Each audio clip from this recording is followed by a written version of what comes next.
Kung may mangyaring masama kay Tatay Digong, lagi niyong tatandaan ang sinabi niya. Kung mamatay ako, dalhin ko na lang kayo doon sa impyerno. At huwag kayong matakot. Hintayin ko kayo doon. Doon na tayo lahat. Kayo, ito. Sobra kalate nito. So, ang ginagawa ninyo ngayon. Alam ko, huwag kayong matakot kay Satanas.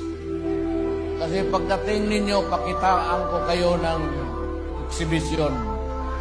At sabihin, Satanas, tumabi ka na. Dumating na ang presidente ng Pilipinas na papalit sa iyo.